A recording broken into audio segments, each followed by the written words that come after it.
আজ তোমাদের সাথে শেয়ার করছি ক্লাস 8 এর ইতিহাসের সেকেন্ড ইউনিট টেস্টের চতুর্থ অধ্যায় অর্থাৎ ঔপনিবেশিক অর্থনীতির চরিত্র এই অধ্যায়ের সাজেশন ক্লাস।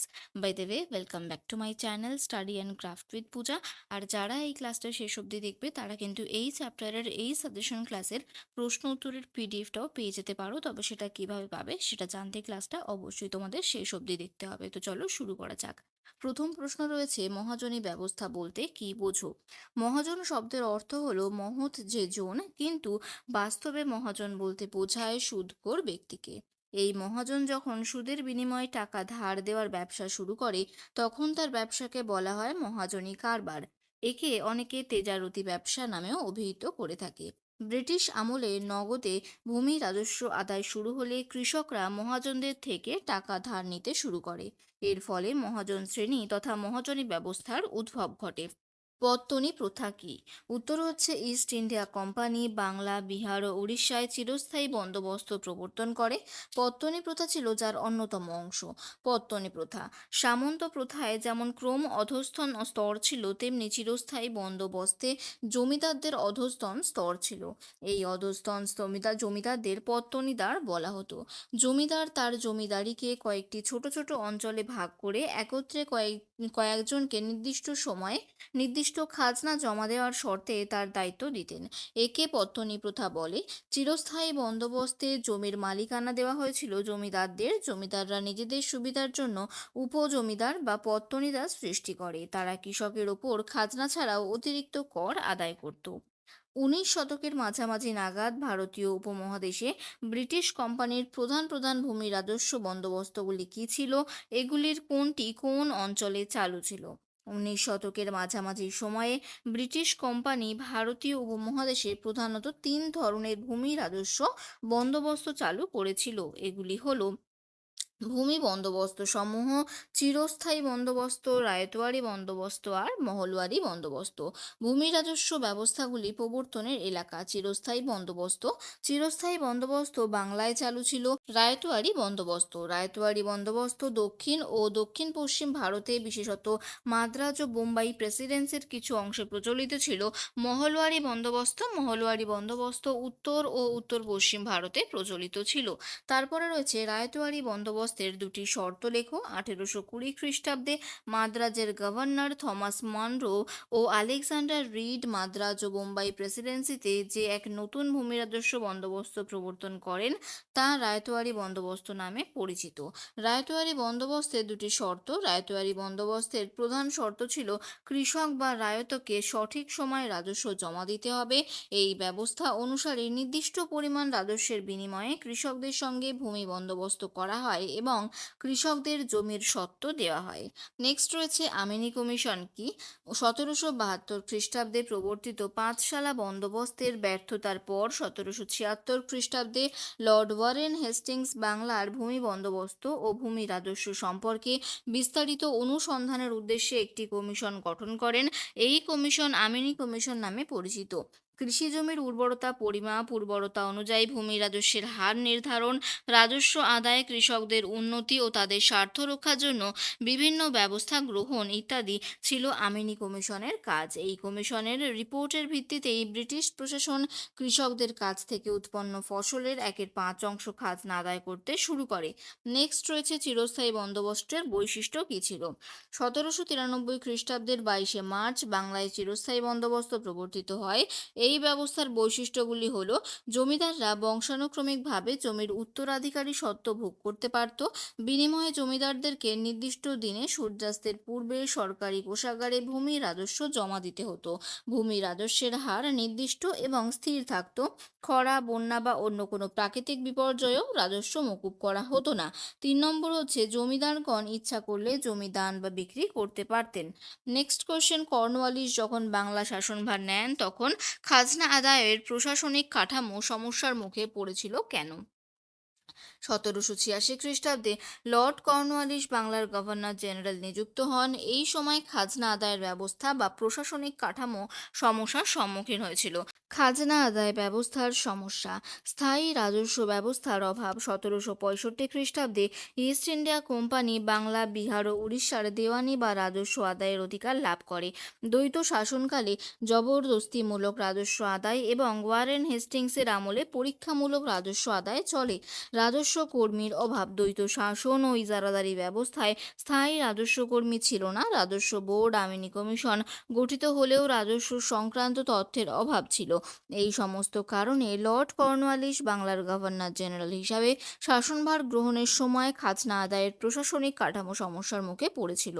নেক্সট কোশ্চেন রয়েছে, লর্ড কর্নওয়ালিস বাংলার জমিদারদের উন্নতি চেয়েছিলেন কেন? গভর্নর জেনারেল হয়ে বাংলায় এসে লর্ড কর্নওয়ালিস চেয়েছিলেন বাংলার জমিদারদের উন্নতি হোক, কারণ কৃষির উন্নতির জন্য। তিনি বুঝেছিলেন জমির উপর জমিদারদের অধিকার স্থায়ী হলে তারা কৃষির উন্নতির জন্য অর্থ বিনিয়োগ করবে।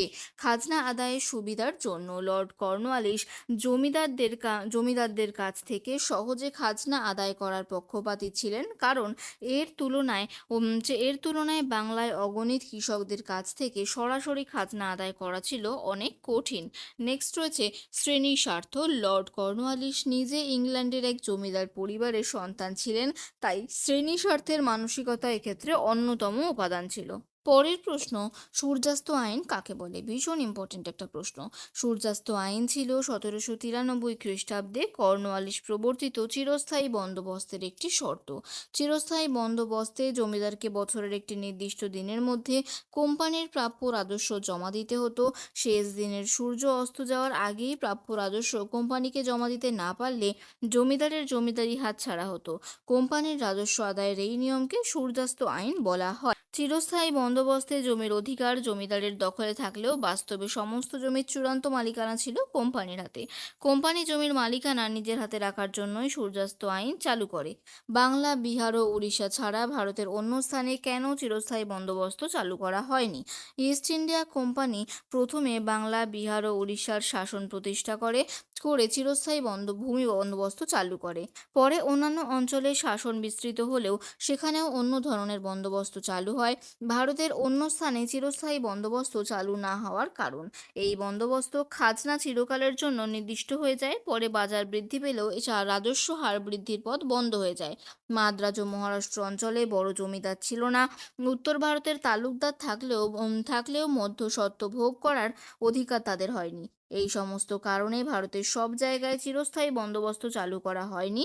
কৃষকের কল্যাণ নয়, কোম্পানির লাভই ছিল প্রধান বিবেচ্য বিষয়। নেক্সট রয়েছে চিরস্থায়ী বন্দোবস্তের সুফলগুলি কি? 1793 খ্রিস্টাব্দে লর্ড কর্নওয়ালিস চিরস্থায়ী বন্দোবস্ত প্রবর্তন করেন। এর সুফলগুলি ছিল, চিরস্থায়ী বন্দোবস্ত প্রবর্তনের ফলে সরকারের প্রাপ্য রাজস্বের পরিমাণ নির্দিষ্ট হয়েছিল। জমিতে জমিদারের স্বত্ব সুনিশ্চিত হওয়ার জন্য জমির উন্নতির দিকে জমিদারগণ নজর দিয়েছিলেন। তাছাড়া কৃষকদের অবস্থার উন্নতি ঘটেছিল। তারপরে রয়েছে ভাইরাচারি বন্দোবস্ত প্রবর্তনের উদ্দেশ্য কী ছিল? 1824 খ্রিস্টাব্দে ব্রিটিশ কর্মচারী এল ফিনস্টোন ও ম্যাকেনজির উদ্যোগে উত্তর পশ্চিম ভারতে বিশেষত পাঞ্জাব অঞ্চলের ভাইরাচারি বন্দোবস্ত প্রবর্তিত হয়।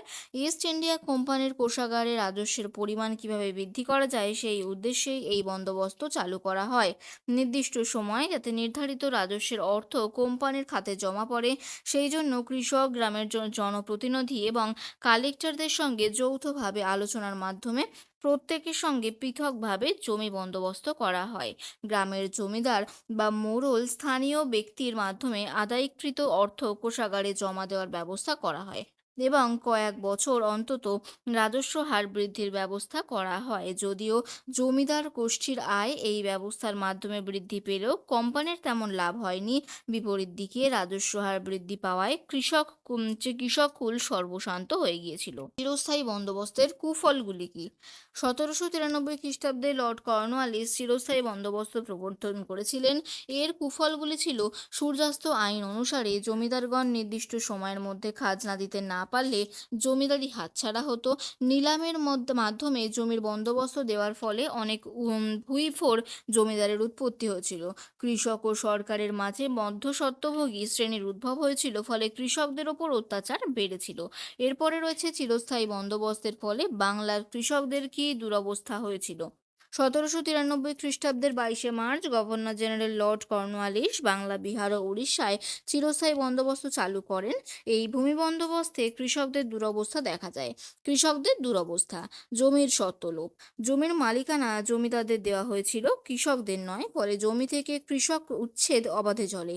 চড়া রাজস্ব: মুঘল বা নবাবী আমলের তুলনায় চিরস্থায়ী বন্দোবস্ত রাজস্ব হার ছিল বেশি। প্রাকৃতিক দুর্যোগেও রাজস্ব মকুব করা হতো, জমিদাররা অতিরিক্ত রাজস্ব আদায় করত। নগদে রাজস্ব দান: আগে উৎপন্ন শস্যে রাজস্ব শোধ করা হতো, এখন থেকে কৃষকদের নগদ মুদ্রায় রাজস্ব শোধ করতে হয়। তারপরে রয়েছে অত্যাচার। জমিদাররা সাধারণত শহরে বাস করতেন, নায়েব গোমস্তারা জমিদারি চালাতেন, তারা কৃষকদের ওপর অত্যাচার করতেন। এইভাবে চিরস্থায়ী বন্দোবস্তে কৃষকদের দুরবস্থা দেখা যায়।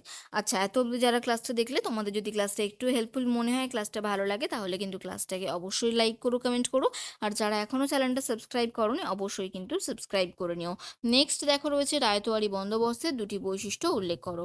ভারতীয় কৃষকদের কাছ থেকে সঠিক পরিমাণে রাজস্ব আদায়ের জন্য ব্রিটিশ ইস্ট ইন্ডিয়া কোম্পানি ভারতের বিভিন্ন অঞ্চলে ভূমি রাজস্ব ব্যবস্থা প্রবর্তন করে।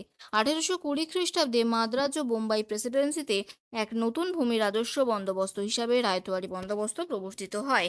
রায়তওয়ারি বন্দোবস্তের বৈশিষ্ট্য: রায়তওয়ারি বন্দোবস্তে সরকার কৃষক বা রায়তদের কাছ থেকে সরাসরিভাবে রাজস্ব নিত।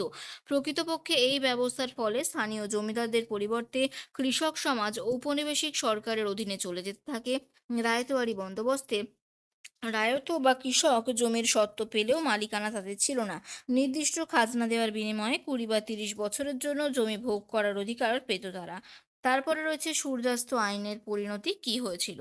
1793 খ্রিস্টাব্দে লর্ড কর্নওয়ালিস বাংলা, বিহার ও উড়িষ্যার চিরস্থায়ী বন্দোবস্ত প্রবর্তন করেন। যে এই ব্যবস্থায় জমিদারিগুলি থেকে কোম্পানির মোট রাজস্ব প্রাপ্তির হিসাব নির্ধারিত হয়ে গিয়েছিল।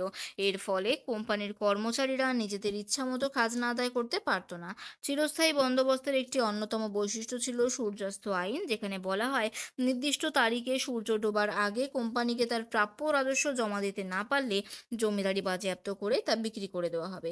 সূর্যাস্ত আইনের পরিণতি: জমির অধিকার আপাতদৃষ্টিতে জমিদারদের দখলে থাকলেও বাস্তবে সমস্ত জমির প্রকৃত মালিকানা কোম্পানির হাতে ছিল।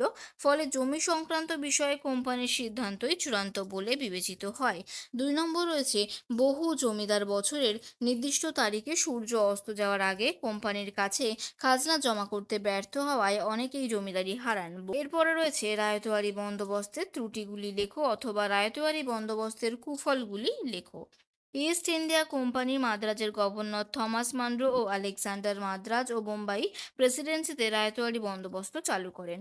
রায়তওয়ারি বন্দোবস্তের ত্রুটি: প্রথমেই রয়েছে জমির মেয়াদি সত্ত্ব। এই বন্দোবস্তে কৃষকদের 20-30 বছরের জন্য মেয়াদি সত্ত্ব দেওয়া হয়, স্থায়ী সত্ত্ব দেওয়া হয়নি। চড়া রাজস্ব: এই বন্দোবস্তে রাজস্ব হার চড়া ছিল, নির্দিষ্ট মেয়াদ শেষে রাজস্ব হার বাড়ানো হতো। তোমরা কিন্তু এই প্রশ্নোত্তরের পিডিএফটা পেয়ে যাবে আমার টেলিগ্রাম চ্যানেলে। ডেসক্রিপশন বক্সে কিন্তু টেলিগ্রাম চ্যানেলের লিঙ্ক দেওয়া রয়েছে, তোমরা চাইলে সেখান থেকে সেখানে জয়েন করে যেতে পারো।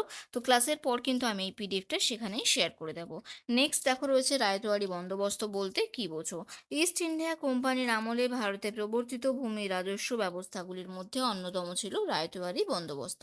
রায়ত বলতে কৃষককে বোঝায়। এই ব্যবস্থায় কৃষকের কাছ থেকে সরকার সরাসরি খাজনা আদায় করত। এখানে কোনো মধ্যস্বত্বভোগী বা জমিদার ছিল না।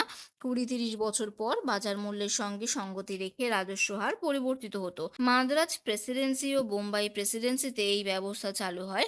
1820 খ্রিস্টাব্দে থমাস মানরো এবং আলেকজান্ডার রিড এই ব্যবস্থা চালু করেন। চিরস্থায়ী বন্দোবস্তে রাজস্ব চিরদিনের জন্য স্থির ছিল। এই ত্রুটি দূর করার জন্য রায়তওয়ারি বন্দোবস্ত চালু হয়, এতে কৃষকের কল্যাণ হয়নি। এই চ্যাপ্টারের আরও কিছু সাজেশন প্রশ্নোত্তর রয়েছে, যেটা কিন্তু আমি নেক্সট ক্লাসে অর্থাৎ পার্ট 2-তে শেয়ার করব। আজকের ক্লাসটা অনেকটাই বড় হয়ে যাচ্ছে, তাই আজকে আমি বাকি প্রশ্নগুলো শেয়ার করলাম না। নেক্সট ক্লাসে কিন্তু তোমরা বাকি সাজেশনের প্রশ্নগুলো পেয়ে যাবে। আর এই পিডিএফটা ওপেন করতে তোমাদের পাসওয়ার্ড দিতে হবে 25। তাহলে আজকের ক্লাসটা আমি এখানেই শেষ করলাম। Thank you.